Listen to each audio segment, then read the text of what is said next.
Hello and welcome to अपना show. मेरा नाम है आशीष जैन और आप देख रहे हैं अपना शो। दोस्तों, today on our show we have a very special guest. In fact, we have a doctor, we have one model, we have one mathematician, we have one professor, and surprisingly, this is not too many people, but just one person. And I'm very glad to present to you today. Our guest is KARNA-RASIAH. Hi, Anu. Hi. How are you? Nice to meet you. Nice to meet you. So, tell us something about yourself. The very long sentence that you just gave out. So, I am first and foremost I'm a new mother. So my son is just 10 months old. Wow, congratulations. Thank you. That's the biggest thing in my life right now. And part of that, it involves, of course, doing the normal days of work, housekeeping, all sorts of things like that. So I'm a standard mother, wife, daughter. So. And this is like your personal, but tell us something about your professional life. So what are you, like a mathematician, professor? Right now I'm an adjunct professor at Babson. I teach the MBA stats course on seasonal basis, so not every semester, it's every other semester. I also teach the undergraduate statistics course there. So a lot of the students that I had actually, and when I taught in high school, are now in the college. Yeah, so I've seen them a few times. I am also full-time. I work at APNA, and this is a research firm. Actually started off as a software technology firm. And what we do is we use genetic algorithms, the theory of survival of the fittest. So everything that's going to progress in the future is always going to survive, and it's going to mutate towards its best optimal. And so we use that theory, and we use it within mathematics. We use it in market research.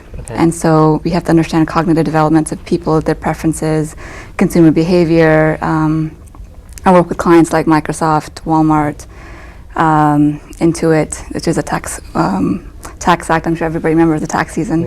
So, and retail companies like Staples, which is actually quite large. What else is there? Aeropostale is a clothing company you'll see in Burlington Mall. So the research that you do tells them how to launch their product or what new things to bring to market? Quite a few different things. They could just be strategy oriented. So they may have a concern about, here's a database of information, I've been tracking my sales, what do I do with it? How do I understand these consumers? How do I pitch to them differently? What's the niche market that I'm missing? One of the biggest things right now is health. In the United States, we're going a lot towards health. In India, actually, it was we were very homeopathy, very Ayurvedic type, and here it's becoming now. It's coming in now. So you'll see a lot of things like acai. My mother keeps telling me about acai, which is a berry, like jamun in India, and it's becoming very popular. Always comes from California onwards.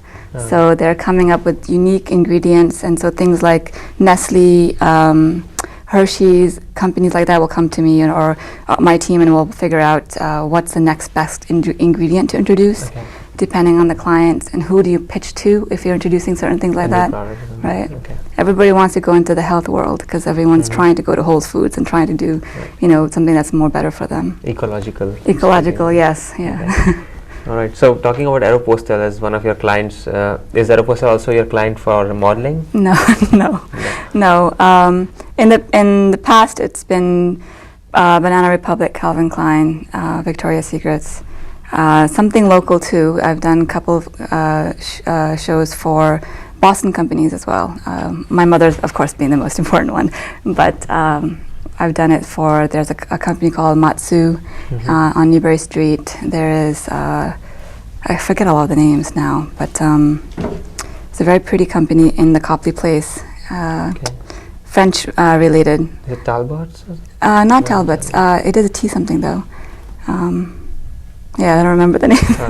The number of companies is quite a bit. You end up going through a couple different shows and get recommended for other different shows, and it's usually one or two different real key coordinators. So they'll keep your I guess profile in mind when they have something else that comes up. Okay. I mean, I read about your profile, and it seems like there's so much to talk about. Like you've been in so many careers, and you've done so much things in your life, and so much. I mean, in so much less period, you have achieved so much. I feel 50. Yeah, and it's difficult to cover everything, but we'll try to touch base on most of the interesting parts, which our audience will like and probably learn something from them.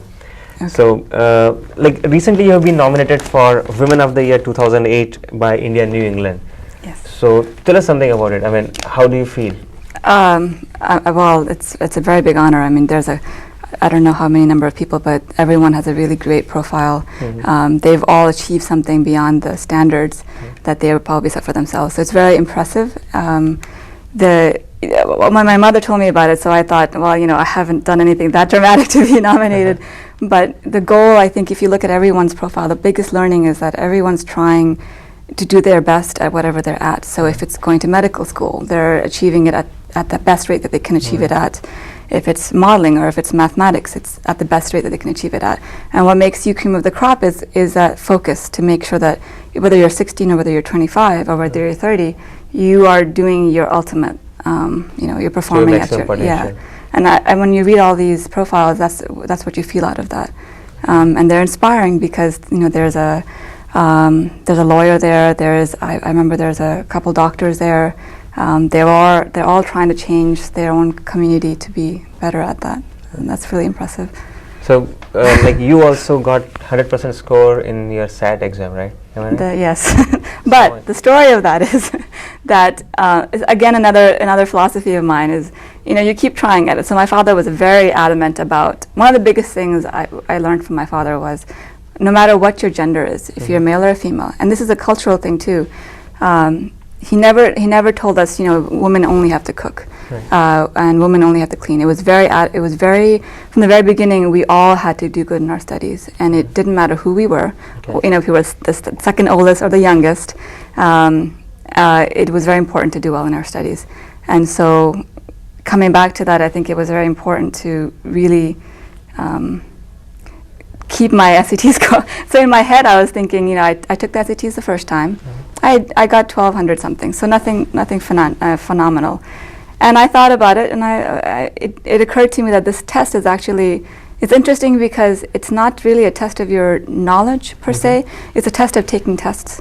And so I didn't want that to be a weakness, because if I'm going to go to college and I wanted to get my PhD, I couldn't have so many tests. Right, I couldn't be a weak at taking tests. So let's go back and let's redo it. Okay. So I redid it. And you got 1600 out of 1600. Yeah. Oh, that's so great.